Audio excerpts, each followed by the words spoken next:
สถานีวิทยุกระจายเสียงแห่งประเทศไทยจังหวัดลำปาง FM 97 เมกะเฮิรตซ์ เสนอรายการ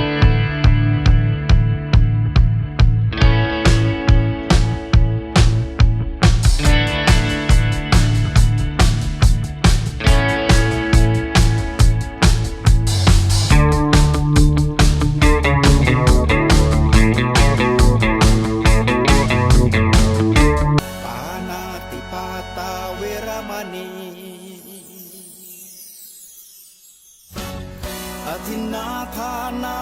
เวรมณีกาเมมุสาสุราเม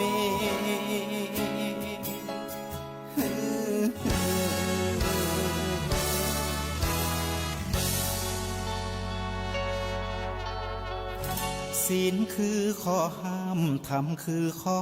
ให้พุทธองค์ตรัสไว้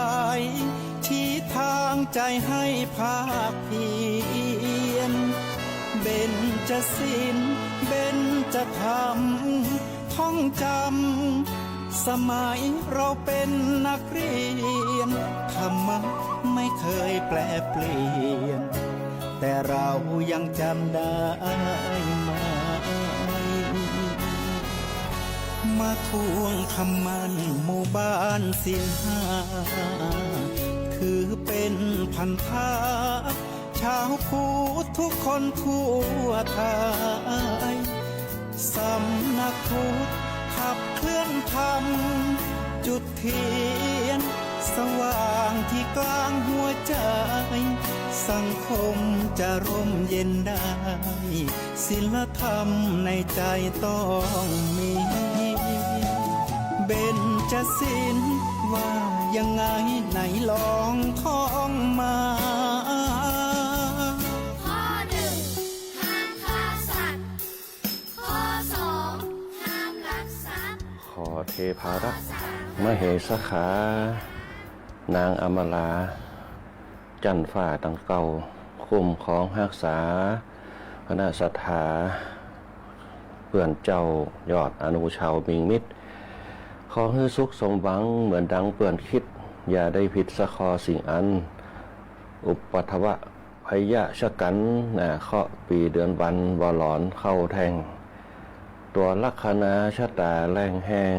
เว้นจากหลอมแปลงตัวใจกันว่าควันนายภาคห่างเทศห้องจุงปิกสู่ห้องกายายาเมื่อผาดพรั่งสลังสังลาสาตกตามมักขาทางเตียวไก่ลงในคงคาทาราหลุมไตขวัญคืนมาไหวยาจ้า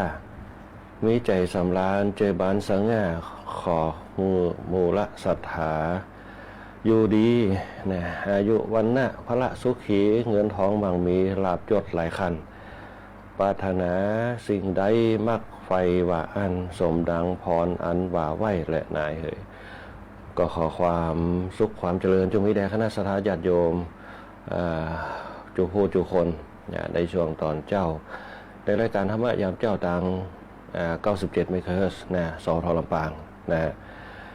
ก็จะได้มาพบปะกันวนเวียนผ่านไปในช่วงตอนเจ้าตี5จนถึง6 โมงเจ้าคณะสงฆ์จากวัดลำปางโดยการนำของหลวงพ่อเจ้าหน้าจังหวัดหลวงพ่อรองเจ้าคณะจังหวัดหลวงพ่อเจ้าหน้าอำเภอหลวงพ่อรองเจ้าหน้าหลวงพ่อเจ้าหน้าตำบลหลวงพ่อเจ้าอาวาสพระเน้นเทนน้อยทุกกลุ่มทุกตนจะได้มานำป่าบารมีธรรมมาเผื่อแผ่กับคณะสัตยาญาติโยมหลายบางวัดบางวาเปิดกระตื่นเจ้าขึ้นมากวาดวัดวาดวาถูวัดถูวิหารโบสถ์ทำเสขียวัดของแต่ละรูปแต่ละตนแต่ละวัดแต่ละวาไปปั๊มเปงบารมีธรรมเดี๋ยวสักกำหนึ่งก็จะออกไปบิณฑบาตกันโปรดศรัทธาญาติโยมทั้งหลายอันนี้คือเป็นกิจวัตรของพระสงฆ์ของหมู่เฮาทั้งหลายที่จะเนี่ยคือสังคมเขาเนี่ยมีคุณธรรมจริยธรรมมีที่พึ่งทางจิตทางใจเอาผ้าเหลืองเป็นที่จ้างที่พึ่ง อีกด้านหนึ่งก็จะมีสพทลำปางของเรานะที่ในเวลาออกอากาศโดยการนำของผู้ด้วยการสถานีคุณเดือนนิตะเป็นต้นแล้วก็คุณการจนาอินทานะ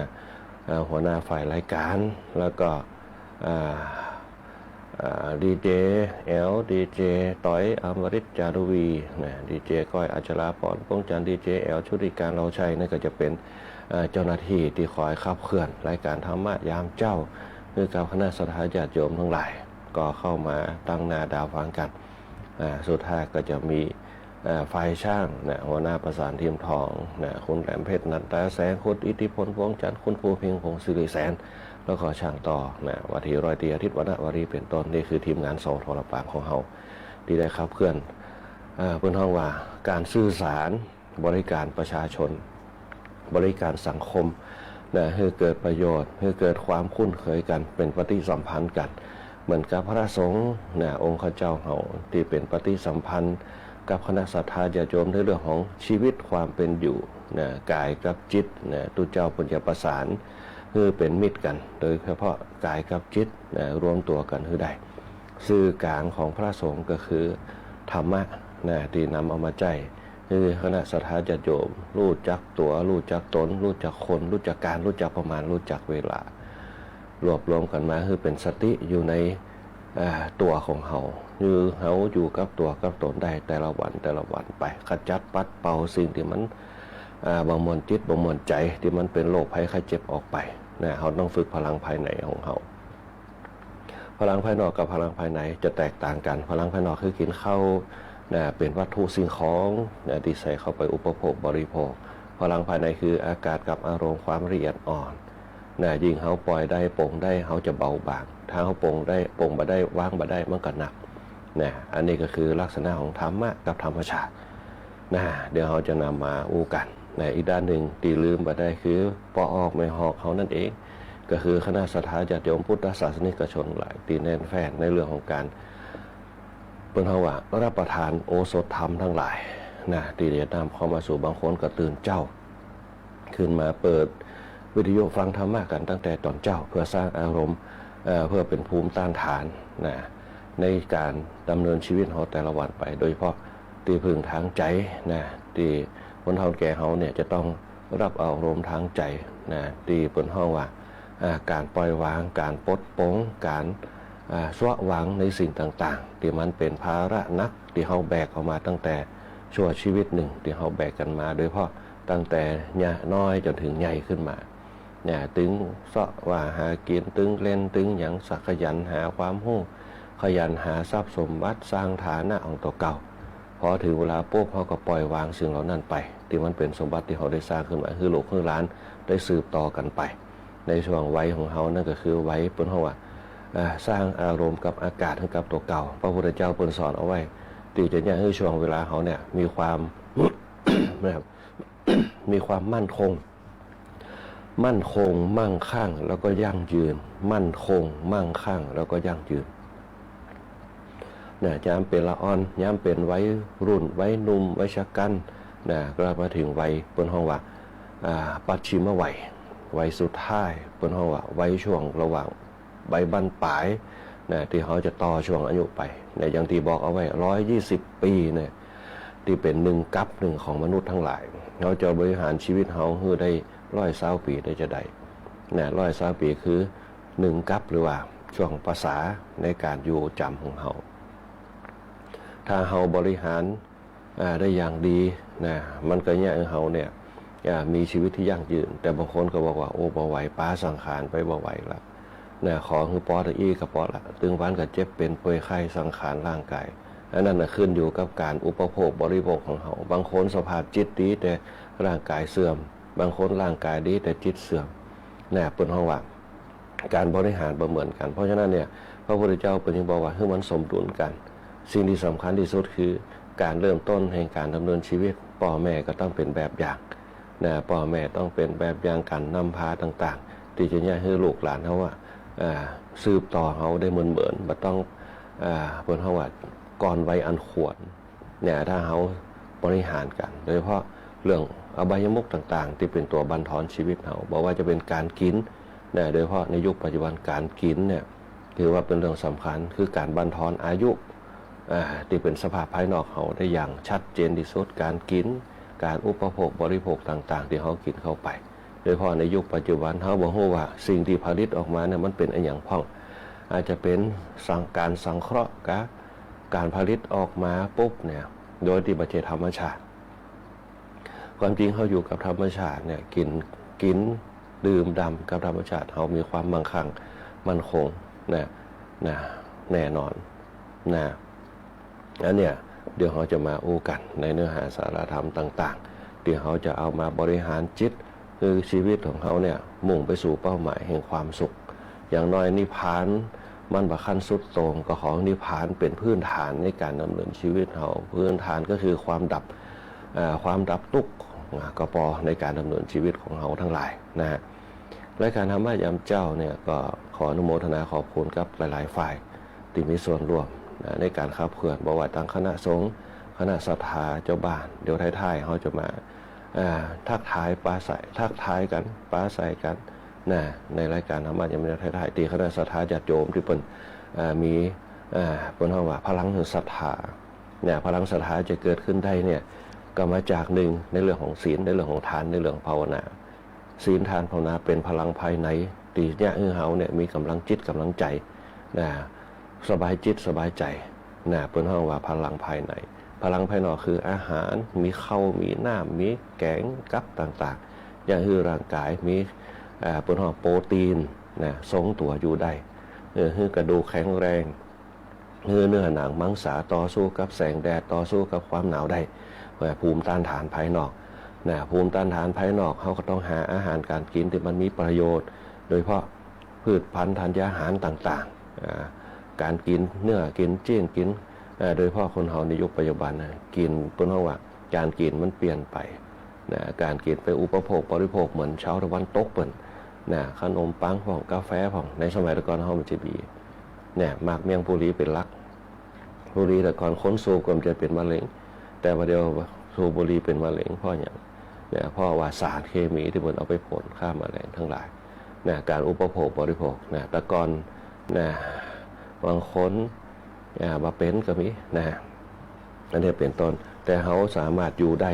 เขารักษาได้หนึ่งการบำบัดจิตให้มันสะอาดเมื่อกายมันบ่ใครสะอาดเขาก็ดีทอกร่างกายด้วยบริหารจิตนะบริหารจิตบริหารใจเขาเมื่อจิตดีปุ๊บหัวใจจะใส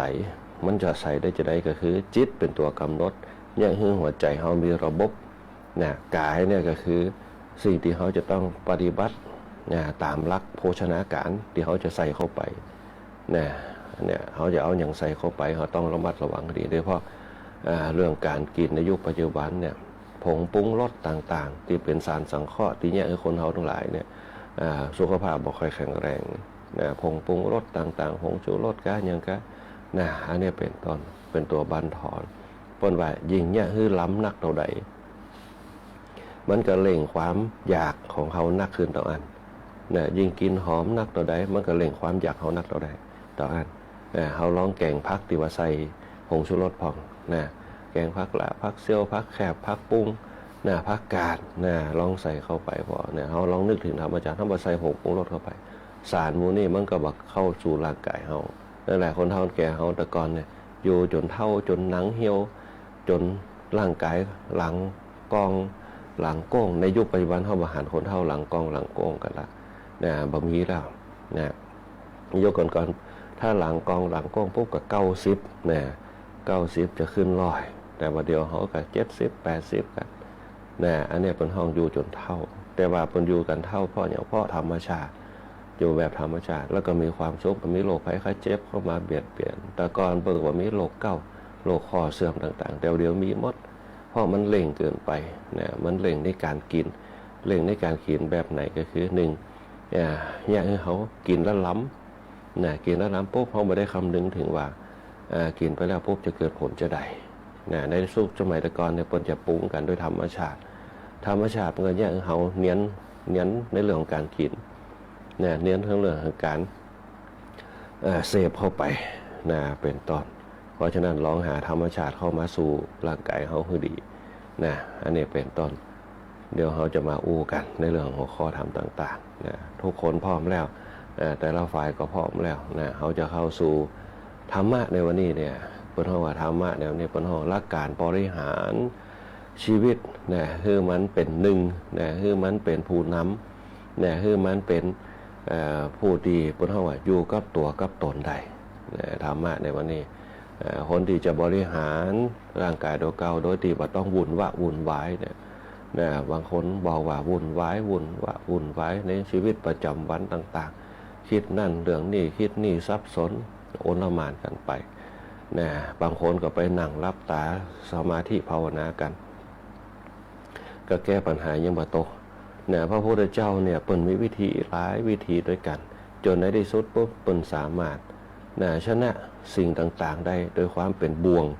เปิ้นจึงตั้งชื่อของเปิ้นเป็นราหุลคือบ่วงเกิดแล้วบ่วงเกิดแล้วคนเฮาเนี่ยถึงวันในยุคปัจจุบันเนี่ยห่วงลูกขนาดนักแต่เฮาบ่ได้ห่วงอนาคตของเขาเฮาห่วงลูกแต่เฮาบ่ได้ห่วงอนาคตแต่เฮาห่วงในลักษณะที่ว่าต้องได้มาต้องมีหน้ามีตากันแต่เฮาบ่ได้ห่วงว่า1เขาจะอายุยืนก็เขาจะเพิ่นเฮาว่าอยู่ไปได้เหมือนก่อแต่เฮาอยากจะให้เขาอายุยืนเขาอยู่ได้เหมือนปุ๊บอย่างคนเฒ่าแก่ในยุคก่อนๆเวลากินของหวานนักเพิ่นก็บอกจะไปกินนักฟันจะผุจะไปกินนักมันจะอ้วนจะไปกินจีนนักมันจะเป็นช้างเนี่ยคือเกิดโรคขึ้นมาคนเฒ่าแก่เพิ่นจะบอกคนเฒ่าแก่เพิ่นจะสอนในเรื่องการบริโภคการกินปุ๊บเนี่ยเพิ่นจะให้กินกับนักกินข้าวนักกินข้าวอันนี้เพิ่นจะสอนในเรื่องการกินอารมณ์ก็เหมือนกันเพิ่นจะบอกว่าจะไปตีหั่นมันบ่ดีน้ำมันลึกน้ำกำลังน้องงานมหรสพต่างๆจะไปกลัวไปปัดไปหลงเพิ่นจะสอนเรื่องอารมณ์เรื่องอาหารการกินต่างๆเพิ่นจะบอกเลยแต่เฮาในยุคปัจจุบันเนี่ยมันมีหลายปัจจัยคนเฮาไปดิ้นรนในเรื่องของการอยู่การเลี้ยงชีพจนเกินพละกำลังเฮาต้องการมีแหมปอยต้องการมีขึ้นหนักขึ้น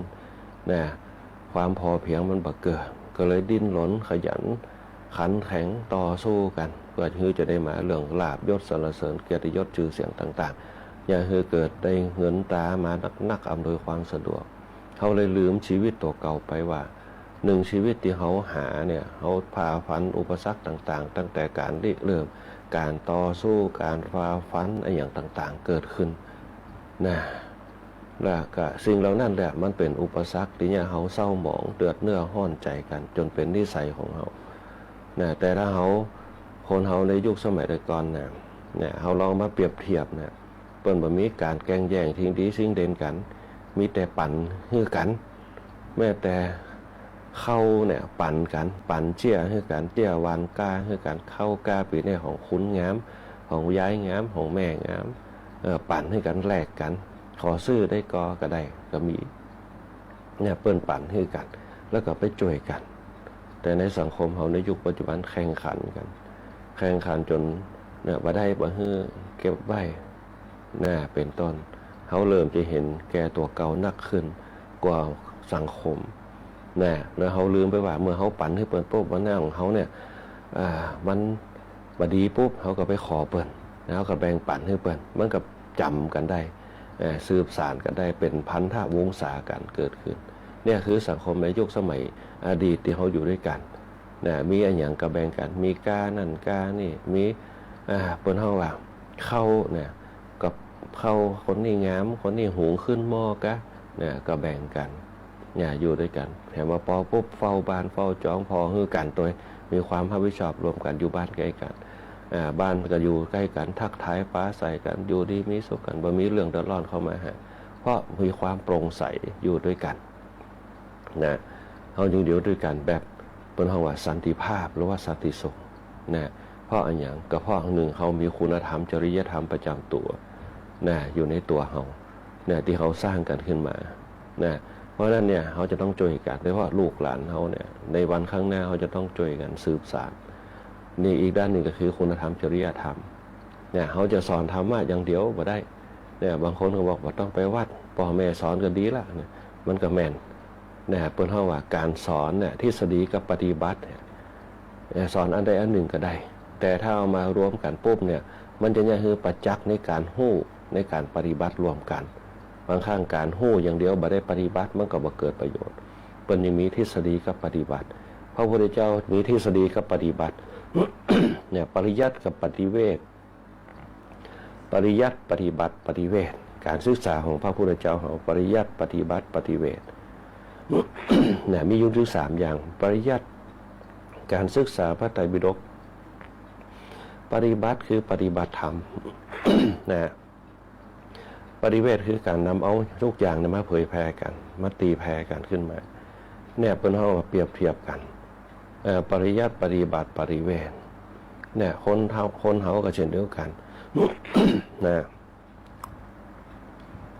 ปริยัติปฏิบัติปฏิเวทเฮามาใจกันสอนลูกสอนหลาน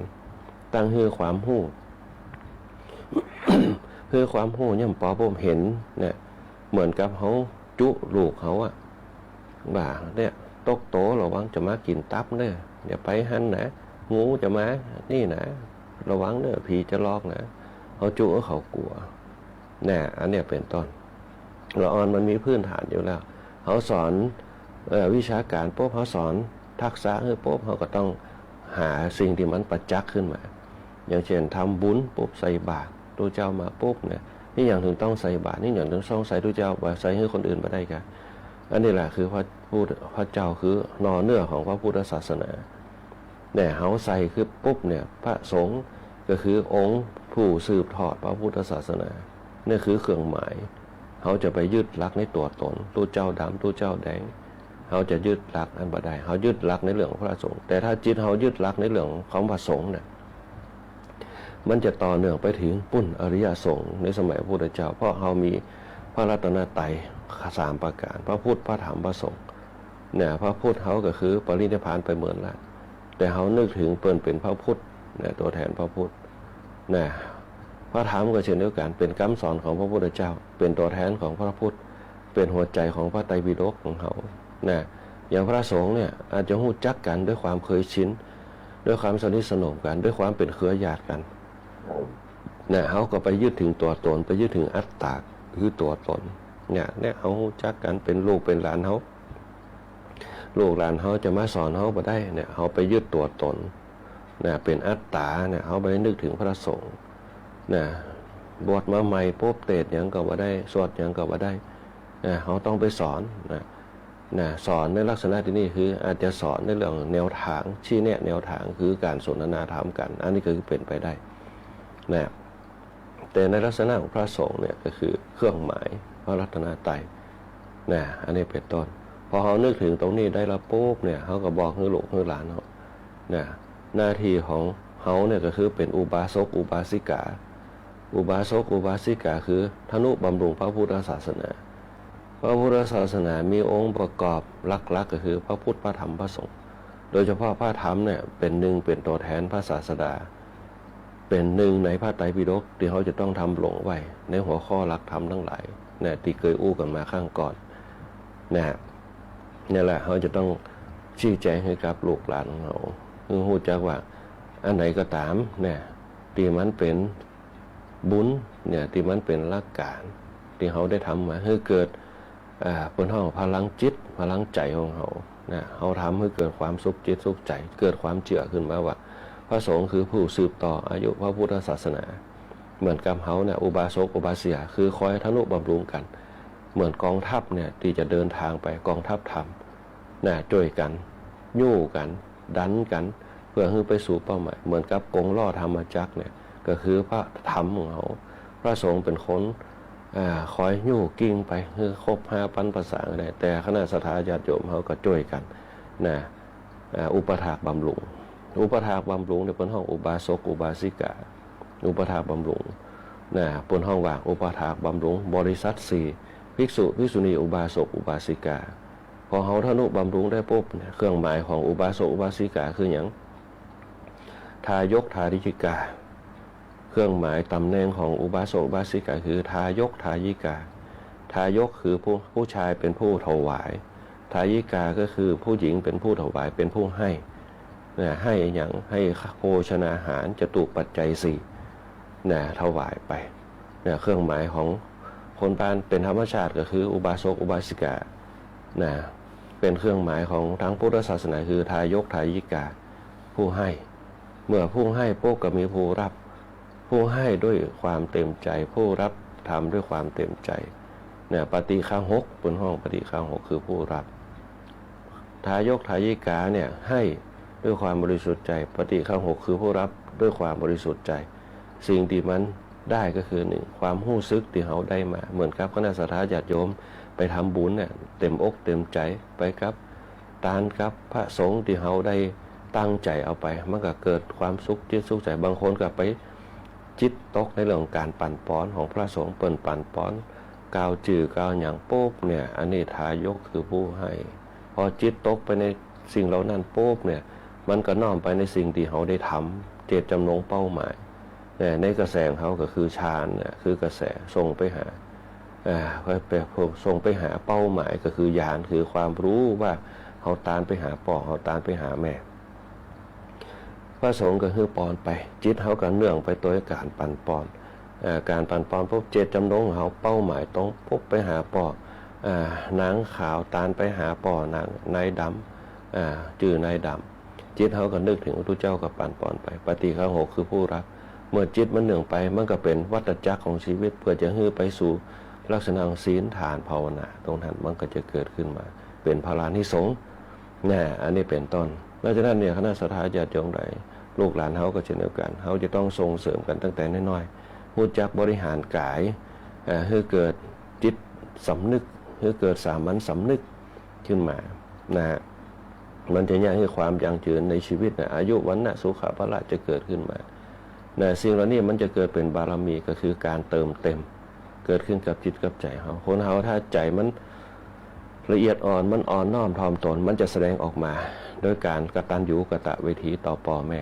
มันจะเนี่ยคือหิริความละอายแก่ใจโอตปะความเก่งกว่าเกิดขึ้นถ้าเขาบาสอนเขาปุ๊บแข่งกระด้างต่างๆต่อไปพ่อแม่มันก็จะแข่งกระด้างตัวเขาจะต้องสอนเข้าไปแต่สิ่งที่สำคัญที่สุดที่ลืมไปได้ก็คือฐานที่มั่นต้นไม้เนี่ยถ้าหากมันบดีปุ๊บเนี่ยมันก็ย่อมคอนแคนถูกลมพัดไปหรือว่าโดนพายุพัดให้ก้นได้รากฐานของระเด็กละอ่อนเขาก็เช่นเดียวกันอยู่ที่ป่ออยู่ที่แม่อยู่ที่ป่ออยู่ที่แม่แล้วก็แก้ตีโรงเรียนแก้ตีวัดแก้ตีโรงเรียนแก้ตรงไหนแก้ตีความกระจ่างความโหวิชาต่างๆในเรื่องของความโหวิชาการตีต่างโรงเรียนแก้พฤติกรรมแก้อุปนิสัยก็คือแก้ที่วัดในแต่ก่อนเพิ่นยังมีโรงเรียนวัดเกิดขึ้นเรียนหนังสือกับอาจารย์คนบ้านตัวเจ้าเป็นจะสอนวิชาการให้เกิดความโหไปสอบจ้องวนก็ไปสอบข้าราชการก็แต่ก่อนเพิ่นจะสอบกันมาเรียนหนังสือที่วัดแล้วก็หลังจากนั้นปุ๊บก็ฝึกคุณธรรมจริยธรรมใส่เข้าไปอันจึงมีวิชาติดตัวไปบางคนมีวิชาความรู้เพื่อป้องกันตัวเข้าไปป้องไหวพริบปฏิภาณไหวพริบปฏิภาณไหวพริบเนี่ยกับปฏิภาณไหวพริบก็คือปัญญาปฏิภาณก็คือเปิดห้องว่าเฉลียวฉลาดมันมีเฉลียวกับฉลาดไหวพริบปฏิภาณไหวพริบปฏิภาณไหวพริบก็คือเฉลียวปฏิภาณคือฉลาดเฉลียวกับฉลาดมันเป็นของกูกันไปบางคนมีความโหดแต่ป้องกันตัวไม่ได้บางคนขับรถได้แต่ปฏิภาณบดีไหวพริบปฏิปุ๊บก็หักลบได้จ้าเป็นต้นมันจะเกิดขึ้นไหวพริบเนี่ยจะเอาไว้ใจในยามขับขันในยามขับขันเวลาลบหลีกอย่างเราคิดในปนว่าฉับพลันเพราะฉะนั้นเนี่ยเขาจะต้องฝึกจริยธรรมคุณธรรมเนี่ยคือสติเขาเนี่ยเตรียมตัวอยู่เสมอเพื่อจะต้องมีอันนี้เป็นต้นหลักการดีการบริหารตัวเก่าเขาเนี่ยยังตีได้อู้กันไปอันแรกก็คือพรหมวิหารธรรม4ในคราวก่อนที่เขาอู้กันไปเนี่ยคือเกิดความเชื่อมั่นเนี่ยเกิดความมุ่งมั่นเดินไปอย่างผู้กล้าหลักของพรหมวิหารก็คือหลักของเมตตากรุณามุทิตาอุเบกขาที่อู้กันไปเป็นตอนต้น แล้วก็หลังจากนั้นคืออคติสี่ทำมันอย่างก็ตามต้องปราศจากอคติให้ได้ถ้าปราศจากอคติบ่มีอคติปุ๊บทุกอย่างจะลงนะมันจะเกิดความสุขใจบ่ต้องไปปนห้องว่าบ่ต้องไปตกผวังค์บ่ต้องไปพกผวังค์ในการกระทำบุญนะถ้าเรามีอคติปุ๊บการทำบุญต่างๆก็ตกไปนะเป็นอานิสงส์ทานแค่นั้นเองนะทานที่เขาฮื้อกันเนี่ยเหมือนกับฮื้อขนมกับละอ่อนแค่นั้นเองแต่อานิสงส์ภายในจะบ่เกิดมีแต่อานิสงส์ภายนอกนะมันจะเกิดขึ้นมานะตัดอคติออกไปนะฮื้อไปแล้วปุ๊บจะไปทำอย่างก็แล้วแต่ให้ปล่อยวางให้ปล่อยวางให้ปล่อยวางให้ไปแล้วปล่อยปุ๊บวางไปเลยให้ไปแล้วปุ๊บปล่อยวางนะให้แล้วก็ปล่อยไปแล้วก็วางใจไปเลยวางตัวฮื้อไปแล้วก็จะทำอย่างก็แล้วแต่สิ่งที่เขาได้มาคืออย่างคืออานิสงส์นะคืออานิสงส์เหมือนกับบางคนเนี่ยยิบยืมอย่างของกันไปปุ๊บเนี่ยแล้วบอกเอาคืนเนี่ยบางคนก็ระแวงระวัดระแวงใครได้คืนมาปุ๊บเนี่ยเขาบ่สามารถที่จะตัวทวงได้อย่างได้เอาของไปยืมรถไปอย่างบ่เอามาคืนสักเตือเนี่ยยืมเครื่องมือไปเนี่ยบ่เอามาคืนสักเตือเนี่ยบางครั้งยืมสว่านไปกะยืมเขาบกไปกะเนี่ยบ่เอามาคืนสักเตือยืมของไปบ่เอามาคืนเขาก็เพราะว่าพระวงศ์ไม่ได้จะได้คืนไม่ได้เคยได้คืนเขาจะมาบกดินกะมาได้คืนสักเตือจนในที่สุดปุ๊บบ่คืนเขาเป็นปีเป็นแรงก็บ่คืนเขาก็เพราะว่าพระวงศ์อยู่หันนั่นแหละเป็นเรื่องดีๆบางคนก็บอกโอ้ของนี่มันสำคัญกับเขานะสำคัญขนาดนัก แต่ว่าเอามาคืนปุ๊บเขาจะเนี่ยจะได้วิธีสำคัญที่สุดคือปลงนะสิ่งที่เขาหวังนักต่อใดเนี่ยเมื่อมันบ่ได้สมใจหวังมันจะเนี่ยเขาตุกหนักสิ่งที่สำคัญที่สุดคือหนึ่งเรื่องกรรมเรื่องเวรเรื่องกรรมเรื่องเขาบอกว่าจัดแล้วปุ๊บเนี่ยอดีตชาติเนี่ยอาจจะไปยืมคนแล้วเบาไปคืนอันนี้เป็นต้นต้องตัดใจต้องตัดใจอย่างน้อยคือเนี่ยเขาเบาใจเนี่ยเขาเบาใจไปตัดใจแล้วก็เบาใจไปนึกถึงว่าบุญเนี่ยที่เขาเป็นห้องว่าได้เป็นหนี้กันในชาติผ่านก่อนเนี่ยเขาใส่เขาไปแล้วเพราะนั้นส่วนที่เป็นวัตถุสิ่งของเขาขอเป็นบุญที่ของเขาเนี่ยที่เขาสะสมไว้ในอดีตชาติมาเป็นบุญคือกับตัวเขาเนี่ยเขานึกถึงพลังภายในคนที่มีฌานที่ดีญาณที่ดีปุ๊บเนี่ยพอนึกตรงนี้ปุ๊บเนี่ยที่เขาบาดเจ็บเป็นป่วยไข้เนี่ยเขาบาดเดือดเนื้อห้อนใจเขาบามีโรคภัยไข้เจ็บมาเบียดเบียนบุญตรงนั้นแหละจะเป็นตัวห่อหุ้มเขามันบุญมันเป็นตัวจะได้อาตมาภาพก็บอกมาได้ตรงที่ว่าคือมันอาจจะเป็นวัตถุสิ่งของกะมันอาจจะเป็นอารมณ์ฌานกะเขาก็บ่สามารถจะบอกได้ว่ามันจะเป็นอารมณ์ไหนบางคนโจกดีเนี่ยมีโจกมีลาภเนี่ยเกิดขึ้นบางคนโจกดีปุ๊บจากแคล้วขาดก็จากประสบปัญหาก็คือแคล้วขาดไปเหี่ยบางคนก็เนี่ยคือมันเกิดขึ้นมามันก็ปัดข้อไปเหี่ยอันนี้มันลักษณะจีศรัทธาญาติโยมทั้งหลายเพราะฉะนั้นเนี่ยถ้าเขาปราศจากอคติปุ๊บจะเนี่ยเขาเป็นสุขบางคนก็ตุกเนื้อห้อนใจอยู่ต่างๆสิ่งที่สำคัญที่สุดคือเขาจะไปมองเป้าหมายตรงนั้นที่มันเป็นปัญหาปัญหาเนี่ยมันยังเขาตุกปัญหากับลูกกับหลานปัญหากับบ้านกับจองทรัพย์สมบัติบางคนบางท่านเนี่ยอายุนักปุ๊บเพราะว่าพระวงศ์กลัวเป้าหมายในเรื่องความตายเกิดขึ้นเบื้องหน้าสิ่งที่สำคัญที่สุดคือหนึ่งเขาจะต้องทำใจให้ได้เอาธรรมะเป็นตัวทำใจได้หนึ่งนึกถึงธรรมะสองนึกถึงตัวเก่าตัวตนของเขาแล้วเขาจะได้ให้ตัวเขาเนี่ยว่าต้องไปกึดนักในเรื่องตรงนั้นหนึ่งคือเนี่ยคือสติก็สัมปชัญญะเกิดขึ้นก่อนสติสัมปชัญญะเกิดขึ้นมาปุ๊บบริหารจิตตัวเก่าคือตั้งมั่นคือใดพอตั้งมั่นได้ปุ๊บนึกถึงหลักธรรมขึ้นมาโดยเฉพาะสติปัฏฐานสี่ที่พระพุทธเจ้าได้สอนเอาไว้คนเฮาถ้าเกิดอย่างบอกอย่างบ่ถูกเนี่ยสภาวะตกมันหนักปุ๊บเนี่ยกึดถึงสติปัฏฐานสี่เหมือนกับหลวงปู่จรัญเนี่ยเหมือนกับหลวงปู่วัดพระธาตุเสด็จเปิ่นเคยบอกเขาไว้เนี่ยในเรื่องของหลวงปู่พระครูรัตนาคมนะแต่ก่อนเปิ่นเป็น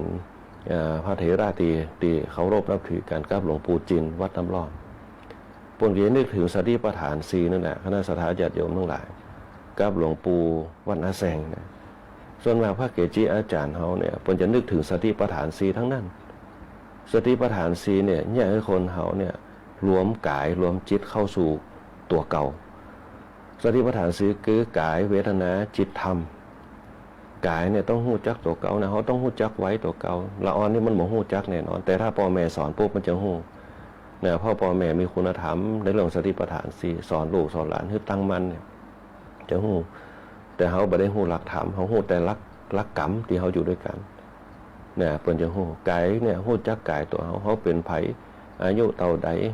เกิดมาเพื่อหยังใช้ชีวิตเพื่อหยังเขาถามตัวเก่าแต่ละวันเขาต้องการอะไรหยัง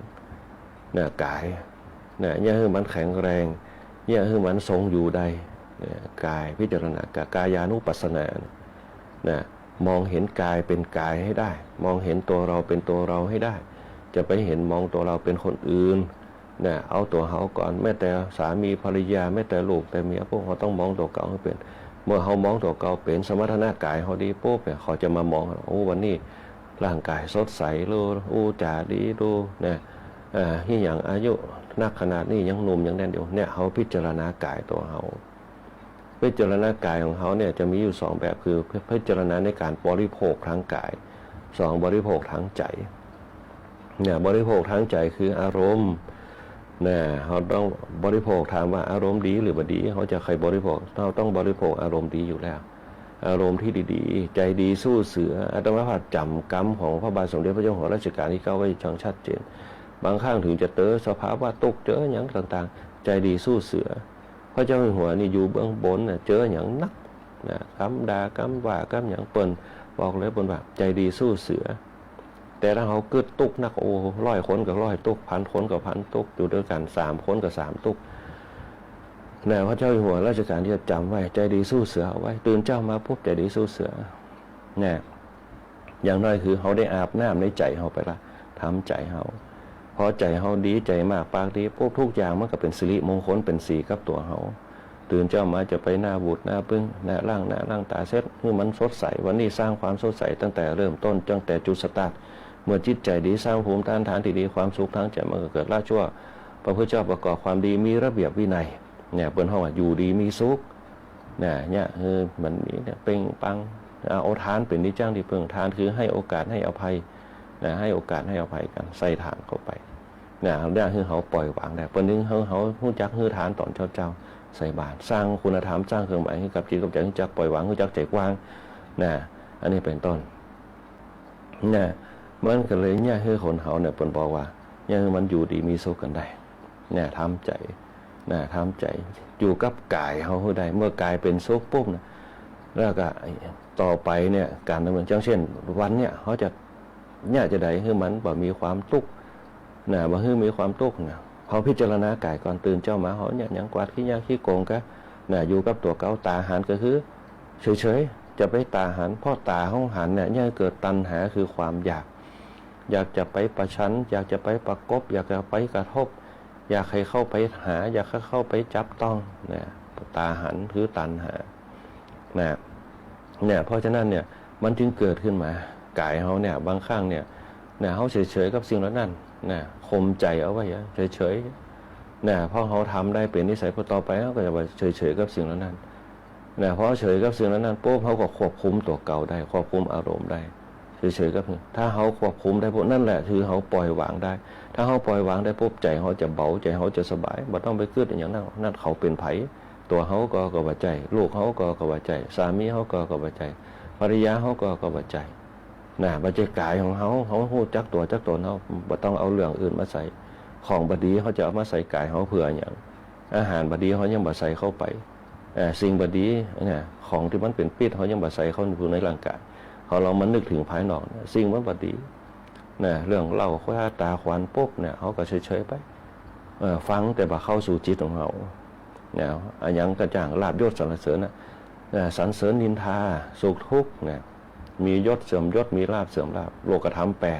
8เขาบอกเขาใส่เข้าไปในสิ่งที่ดีวันนี้เขาจะสร้างความดีเขาจะสร้างความสุขสิ่งเหล่านี้มันเป็นเวทนาสุขกับเวทนาทุกขกับเวทนาสุขกับเวทนาทุกขกับเวทนามันเป็นเวทนาหมดสุขเกินไปเอาเสพมันนักลงไปก็บดีเหมือนกับกินข้าวล้ำมันก็เป็นเวทนาความเราร้อนกินข้าวล้ำกินนัก พอกินหน้าปุ๊บกินหน้าไม่ได้กินเข้าไปกับกัดต้องนะเมื่อเขาเสพหน้าเข้าไปก็ยังเขาลำคาญเนี่ยเหมือนกับบางคนอยู่ด้วยกันปุ๊บเนี่ยอยู่ด้วยกันปุ๊บเขาก็ลำคาญกันเนี่ยบางข้างก็มีผ่องเย็นผ่องห้อนผ่องเนี่ยมันจึงอยู่ด้วยกันได้เปิ้นจึงบอกว่าสุขเวทนาทุกขเวทนาเนี่ยกูหัวตัวเมียที่อยู่กันตึงเท่าตึงแก่ปุ๊บเพราะเขาหู้จักสุขเวทนาทุกขเวทนาเปิ้นจึงปรุงกันได้เพราะมีทานเป็นตัวขั้นกลางอย่าเขาใจกว้างขึ้นมาเพราะฉะนั้นเวทนาเนี่ยในสติปัฏฐาน4เนี่ยหลายผู้หลายท่านที่เปิ้นปฏิบัติธรรมเปิ้นจะนำออกมาแจ้งกันเวทนามันจะเนี่ยที่เขาอู้กันนี่เป็นเวทนาอย่างหยาบนะมันจะมีเวทนาอย่างละเอียดที่ขวนจิตเขาที่เข้าไปสู่จิตเขามันจะจำไหมเหมือนเขานึกอย่างสักอย่างมันคำใจเขาเนี่ยเวทนามันเกิดนะมันจึงมีคณะสัทธาญาติโยมหลายบางครั้งเนี่ยเวทนามันเกิดกับตัวเขาถ้าเขาตัดเวทนาบัดได้ปุ๊บมันจะเนี่ยเขาเราเวเหหนเหมือนกับบางคนเนี่ยเปิดห้องว่าคิดถึงของสิ่งหนึ่งน่ะมันเอาไว้ตัดนี่ปุ๊บเนี่ยมันไปตีไหนเขาเคยเอาไว้ตัดนี่เนี่ยเปิดห้องว่าเวทนามันเกิดพอเวทนามันเกิดเอาไว้ตัดหันน่ะบางคนใจลูกใจหลานไปเสาะหาไว้ตัดหันน่ะบ่มีตีไหนเอาของไว้ที่นั่นกุญแจไว้ตัดหันน่ะทั้งที่ว่าตัวเก่ากำไว้แล้วนะกำไว้แล้วใส่ในกระเป๋าไว้หันลืมไปเวทนามันเกิดพอเวทนามันเกิดปุ๊บกับเป้าหมายมันกึดอยู่ตัดหันอย่างเดียวเนี่ยเขาก็เกิดแยบแล้วพอสุกปุ๊บเนี่ยไปพอมีปุ๊บเดี๋ยวเขาก็มาอยู่ตรงนี้แต่เขาเนี่ยอันเนี้ยเวทนามันเกิดบางครั้งเนี่ยเขาเราเวเหโหนไปถ้าเขาตัดเวทนาตรงนี้ไปได้ปุ๊บเนี่ยมันจะเนี่ยเขามีสติกายอยู่กับตัวกับตนมันจะเนี่ยเขาบอกขี้ลืมเนี่ยเวทนาเนี่ยถือว่าเป็นเรื่องสำคัญนะมันจะเนี่ยเขาเนี่ยเปิดห้องว่าเนี่ยเขากระซับกระส่ายเนี่ยบัดตั้งมันเพราะฉะนั้นตัดเวทนาไปสุขกับเวทนาทุกขเวทนาเนี่ยเขาไปจิตตกไปตั้งมันสิ่งเหล่านั้นอย่างเดียวเนี่ยเขาจะต้องตัดเวทนาออกไปนะเป็นจึงมีวิธีการเนี่ยเขามีสติเนี่ยนะกายเวทนาจิตเนี่ยต้องตั้งมันนะต้องตั้งมันที่ไหนทำจิตให้ตั้งมันเมื่อเขาละจากเวทนาตรงนั้นจิตเขาจะตั้งมันนะจิตตั้งมันเนี่ยมันคืออย่างมันคือสติกับสัมปชัญญะสติความระลึกได้อันนี้สำคัญถ้าจิตเขาตั้งมั่นสติจะดีเนี่ยเหมือนกับเขานั่งอยู่ปุ๊บเนี่ยนั่งฟังธรรมะอยู่บางคนก็นั่งกินกาแฟไปบางคนก็ออกกำลังกายไปตัวฟังไปตัวเนี่ยเมื่อจิตมันตั้งมั่นปุ๊บเนี่ยสติมันจะมาเมื่อสติมันมาปัญญามันก็จะเกิดเพราะสติความระลึกได้สัมปชัญญะความหู้ตัวมันก่อเกิดเนี่ยอย่างที่อาตมาภาพกล่าวไว้ตอนต้นว่าสติคือจิตเนี่ยสัมปชัญญะคือกายสติสัมปชัญญะกายเนี่ยรู้สึกตัวสติคือจิตของเขาที่เขาจะนำเขาไปสู่ห้องเครื่องสำคัญตั้งไหนลึกๆเนี่ยสติสัมปชัญญะเมื่อสติมาปัญญามันเกิดอย่างที่บนบอกเมื่อสัมปัญญามันเกิดปุ๊บเนี่ยความตั้งมั่นก็คือของจิตเขาเนี่ยจะทำอย่างได้ชัดเจนทำตามเป้าหมายตรงเป้าหมายแล้วก็ชัดเจนขึ้นมาสุดท้ายแล้วปุ๊บเนี่ยบนห้องว่าสติปัฏฐาน4เนี่ยธรรมะหรือว่าธรรมานุปัสสนาทุกอย่างเป็นมวลของธรรมชาตินะถ้าเขามีจิตที่ดีสติที่ดีสัมปชัญญะดีมันจะแยกแยกอันอย่างเป็นปัญหานี่จะบังเกิดครับตัวเขาตึงวันคนเขาเนี่ยปัญหา108ตื่นขึ้นมาเนี่ยกับปัญหาละแต่ถ้าเขาบางเรื่องมันมีปัญหาปุ๊บมาวางตัววางใจให้ทานเป็นนิสัยจะเนี่ยเขาปล่อยวางได้ว่าต้องไปยุ่งไปหยังเนี่ยกวนอกกวนใจคนเขาก็เริ่มจะมีพฤติกรรมที่อีกันเยอะขึ้นนะวุ่นวายนะแต่อันนี้หลายอย่างโดยเฉพาะปัญหาการกินการอยู่การคล้องชีพเขาก็วุ่นวายอยู่แล้วเนี่ยสร้างพลังจิตพลังใจเขาให้มั่นคงดีกว่าเนี่ยโดยเฉพาะการอยู่การคล้องชีพเขาก็นักหนาสาหัสอย่างดึงวันนี้ก็เช่นเดียวกันอย่าเห็นผู้ปกครองหลายผู้หลายท่านที่เอาละอ่อนมาเรียนหนังสือที่โรงเรียนวิสุทธิวิทยากรนั่นนะโรงเรียนวิสุทธิวิทยากรบักเก็บกาเทิมบักเก็บกาอย่างสักอย่างเรียนฟรีทุกอย่างเขาอยู่กันแบบครอบครัวเนี่ยมีอย่างปุ๊บละอ่อนว่ามีอย่างกินปุ๊บเขาก็แบ่งกันนะฮือกันไปโดยเฉพาะพระสงฆ์เขาก็จะเอามาปั่นมาแบ่งกันนะอันนี้เป็นต้นนะจะเห็นได้ยาก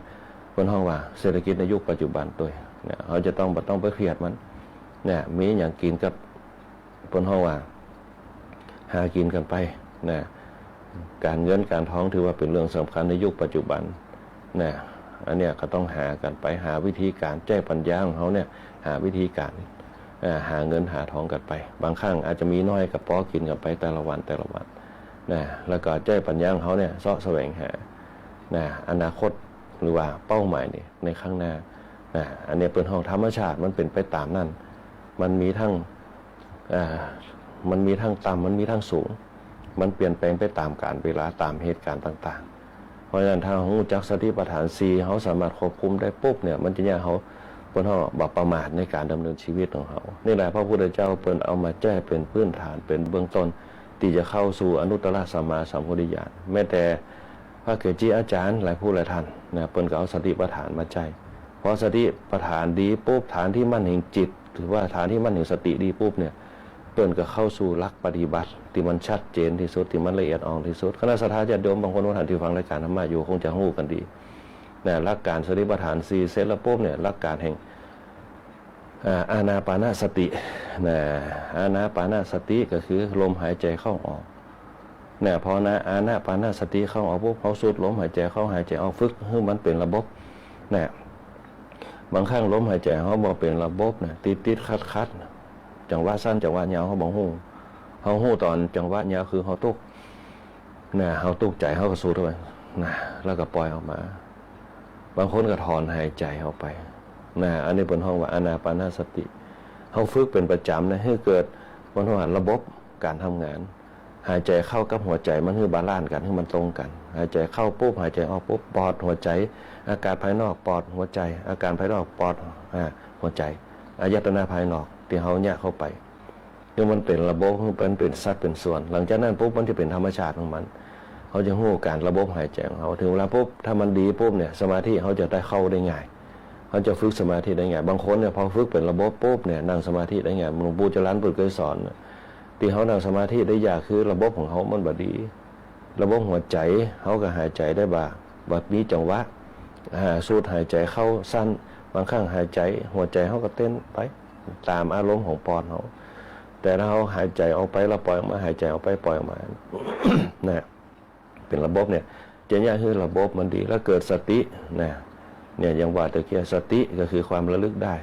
สังเกตพอเวลาเขาเกิดปัญหาความวุ่นวายอย่างนั้นเขาสูดลมหายใจเข้าพบใจมากปากดีกันตั้งสติเนี่ยที่เขาอู้กันเนี่ยคือระบบที่พระพุทธเจ้าคนสอนคือปฏิบัติมาเนี่ยจากสติปัฏฐาน4อานาปานสติพออานาปานสติปุ๊บเนี่ยมันเป็นเรื่องของภายในละมันเป็นเรื่องภายในติดลึกแล้วเป็นเรื่องของจิตละเนี่ยเขาจะต้องฝึกจิตของเขาจิตานุปัสสนาเนี่ยให้จิตมันตั้งมันให้มันแข็งมันแกร่งเมื่อใดเมื่อจิตมันแข็งมันแกร่งปุ๊บเนี่ยอย่างต่างๆดีเข้ามารบกวนจิตรบกวนใจเขาจะบ่มีบางคนก็เฉยๆกับสิ่งเหล่านั้นมีปัญหาเดี๋ยวแก้เอามันอยู่ที่จิตของเขาตีเนี่ยเกิดสติเกิดสัมปชัญญะแล้วทำให้เกิดปัญญามันไปเปลี่ยนถอดไป อันนี้เป็นต้นนี่แหละคือการฝึกที่พระพุทธเจ้าได้สอนเอาไว้แล้วก็เนี่ยคนเขามีสมรรถนะธรรมะแต่ละข้อเนี่ยเป็นห้องเป็นสิ่งเสริมเพิ่มเติมขึ้นมาแต่ละข้อเพราะว่าการดำเนินชีวิตเขามันเหมือนกันการเวลาการทำงานระยะเวลามันก็บ่เหมือนกันเวลานี้อาจจะเกิดปัญหาเวลานี้อาจจะเกิดความสุขเวลานี้อาจจะเกิดความทุกข์มันบ่แน่นอนเสมอไปบางทีวันทั้งวันเนี่ยความสุขความทุกข์เนี่ยมันปะปนกันเข้ามาเดี๋ยวก็ใครหัวเดี๋ยวก็เครียดเป็นต้นแล้วพระพุทธเจ้าเปิดเลยให้หลักธรรมเอาไว้เป็นข้อคิดแต่ละบทแต่ละตอนไปเพราะฉะนั้นเนี่ยการจะเนี่ยให้ตัวตนเขาเป็นผู้นำที่ดีมีความเข้มแข็งมีความมั่นคงอยู่กับตัวเขาได้ต้องปราศจากอคติหลังจากนั้นไปปุ๊บเนี่ยเขาก็อยู่รวมกันยังสังคมรวมกันที่บนห้องว่าสังหาวัตถุ4ใส่เข้าไปเป็นนิมิตธรรมะเป็นระบบเข้าไปสังหาวัตถุ4คือการสงเคราะห์การอยู่ร่วมกันเป็นตีสิ่งยึดเหนี่ยวน้ำใจซึ่งกันและกันถ้าเขาบอกมีธรรมะเนี่ยถึงวันเนี่ยแสดงว่าเขากับบุญไว้กันคณะสัตยาญาติโยมกับเจ้าบ้านเจ้าจ้องต่างๆก็อยู่ด้วยกันบ่ใครม่วนกันถึงวันนี้แต่มันบ่ใครม่วนกันพ่ออย่างก็เพราะว่าแต่ละคนก็ยึดถือตัวตนของตัวเก่าเป็นหลักเขาบ่ยอมกันพอมันบ่ยอมกันปุ๊บเนี่ยมันก็เกิดปัญหาในสังคมที่มันบ่ลงตัวกัน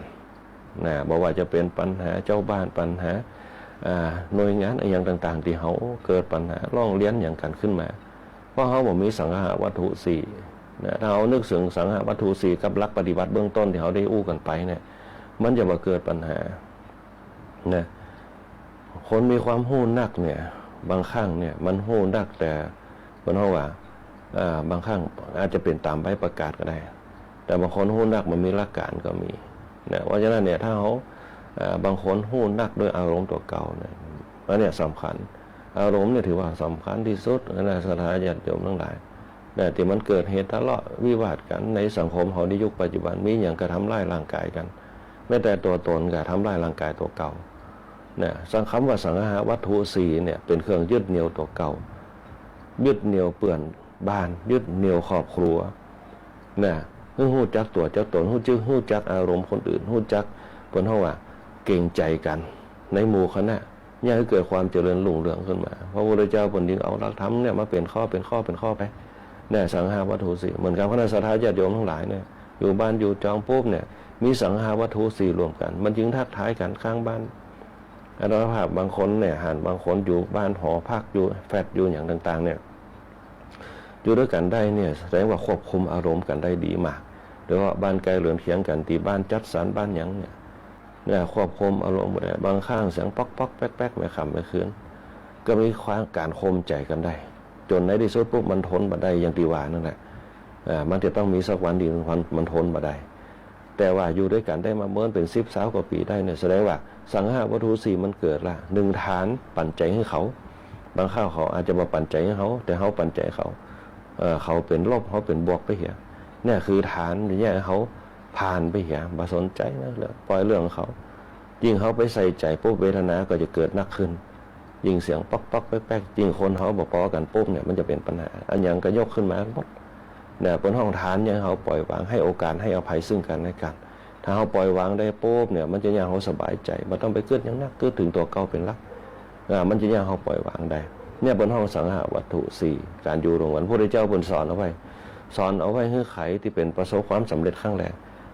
สอนให้กับชาวเมืองโกสเวไพศาลีภิกษุในเมืองไพศาลีกับยักษ์ในเมืองไพศาลี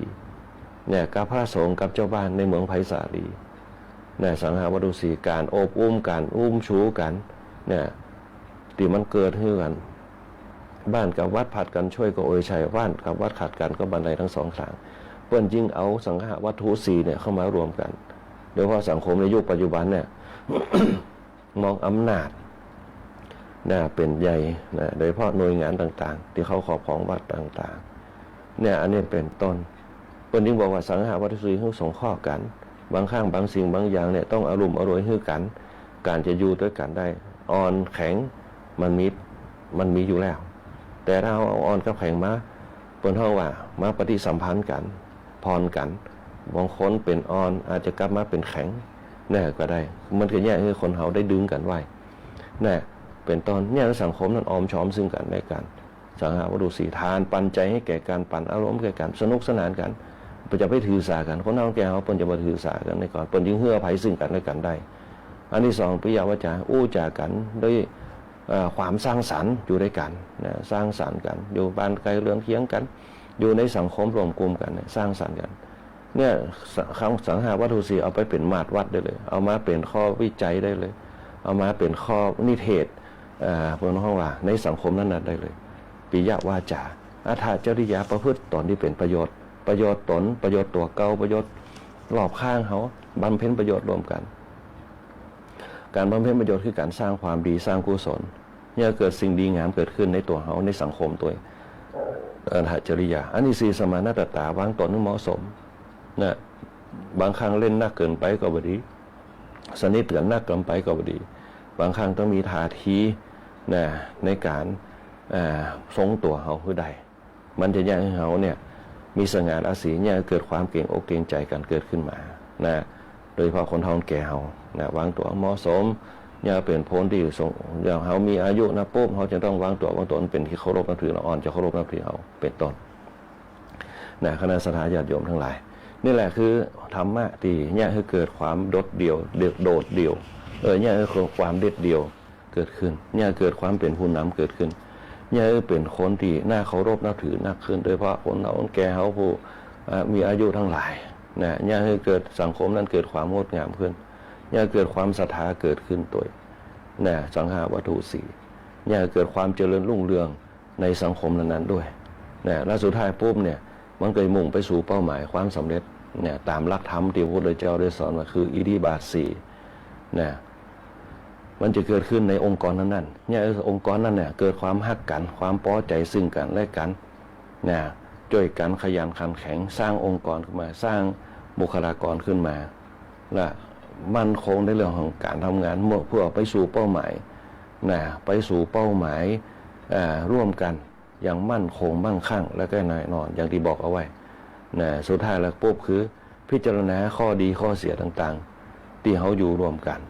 ว่าข้อดีของเขาเป็นยังไงข้อดีข้อเสียของเขาเป็นยังไงข้อเสียของเขาเป็นยังไงข้อดีของเขาเป็นยังไงมันจะพิจารณากันได้ในหลักแห่งอิทธิบาทสี่คุณเครื่องความสำเร็จตามวัตถุประสงค์เนี่ยพระบาทสมเด็จพระเจ้าอยู่หัวเขาเนี่ยเปิ่นเอามาใจกันเอามาใจในการปฏิบัติประพฤติปฏิบัติสมเด็จพระสังฆราชเปิ่นก็สอนในตามหลักธรรมตรงนี้คนเขาจะประสบความสำเร็จในด้านใดด้านหนึ่งปุ๊บจะต้องมีอิทธิบาทสี่องค์กรการทำงานจะประสบความสำเร็จก็ต้องใจอิทธิบาทสี่เนี่ยต้องพึงพอใจในทางทำงานต้องขยันทำงานต้องเอาใจฟักไฟในการทำงานตั้งมั่นในการทำงานให้เกิดความเจริญรุ่งเรืองในองค์กรนั้นไม่ใช่ว่าอย่างก็อยู่ที่หัวหน้าอย่างก็ที่เพื่อนร่วมงานประจัยต้องไปร่วมกันอิทธิบาทสี่เนี่ยจะเนี่ยคือองค์กรนั้นมีความโดดเด่นปุ๊บดีก็ดีด้วยกันทั้งหมดงามก็งามด้วยกันทั้งหมดมีชื่อเสียงก็มีชื่อเสียงด้วยกันทั้งหมดนั่นแหละของหลักอิทธิบาทสี่เนี่ยพระพุทธเจ้าเปิ่นเคยตัดเอาไว้พระบาทสมเด็จพระเจ้าอยู่หัวเอามาแจ้ปุ๊บเปิ่นก็สอดคล้องกับทศพิธราชธรรม10ประการเดี๋ยวเขาจะมาอู้กันในทศพิธราชธรรม10ประการตีพระบาทสมเด็จพระเจ้าอยู่หัวเขาเนี่ยเปิ่นมีพระราชดำรัสนะตะกอนนะที่เปิ่นตัดเอาไว้เขาเคยได้ยินกันทศพิธราชธรรม10ประการเกิดขึ้นในการบริหารจัดการต่างๆไม่ว่าจะเป็นครอบครัวชุมชนสังคมต่างๆการบริหารจัดการจะยังให้เกิดสังคมนั้นเกิดความเข้มแข็งขึ้นมาได้นะทศพิธราชธรรม10ประการเดี๋ยวเขาเอาไว้โอกาสวันต่อไปวันนี้เดือไปดูเวลา4 นาทีนะฮะก็ขอยุติหัวข้อธรรมเอาไว้ตรงนี้หวังว่าธรรมะคงจะเป็นประโยชน์ด้วยกับคณะสัตยาญาติโยมสาธุชนหลายได้นำเอาไปเป็นแนวทางในการดำเนินชีวิตเป็นอาหารจิตอาหารใจเตือนสติต่อสู้กับสิ่งต่างๆที่เกิดขึ้นกับคณะสัตยาญาติโยมทั้งหลายปัญหาต่างๆนะยังเกิดความเบาอกเบาใจในการทำงานนะในการดำเนินชีวิตของคณะสัตยาญาติโยมทั้งหลายตัวนะ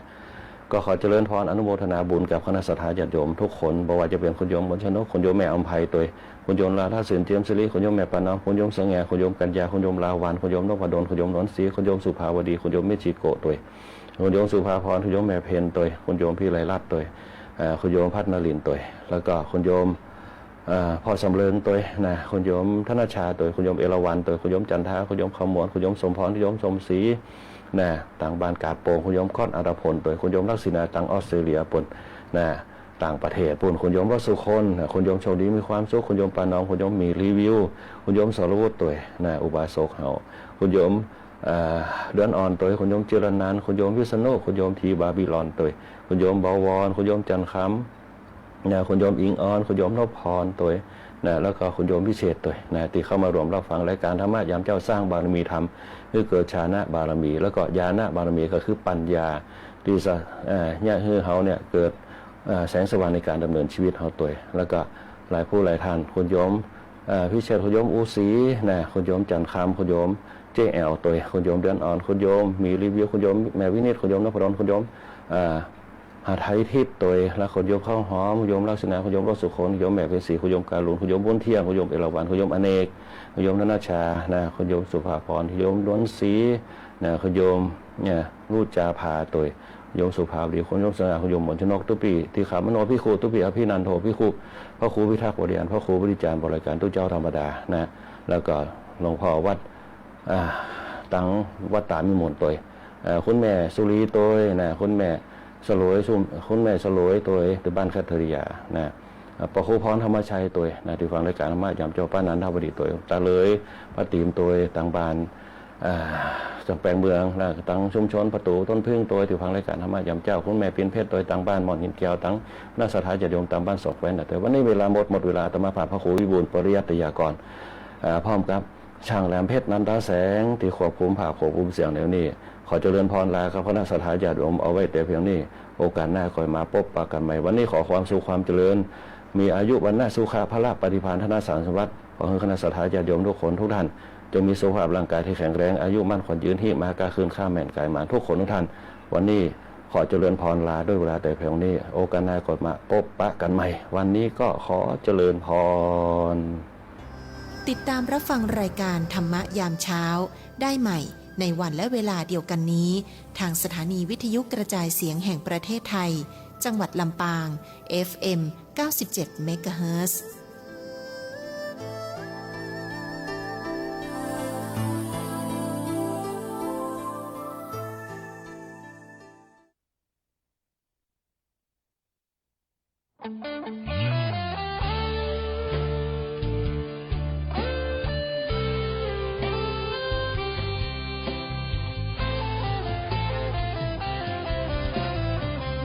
เจ้ามามือเปล่าจะเอาอะไรเมื่อตอนเจ้าไปเจ้าก็ไปมือเปล่าเช่นกันชื่อเสียงหยดลาบหากเอาไปไม่ได้สักอันแล้วใหญ่ยื้อแย่งแข่งขันก็ป่วยกันฆ่าฟันตัดรอนเงินทองตามส่งแค่โรงพยาบาลญาติมิตรวงวาน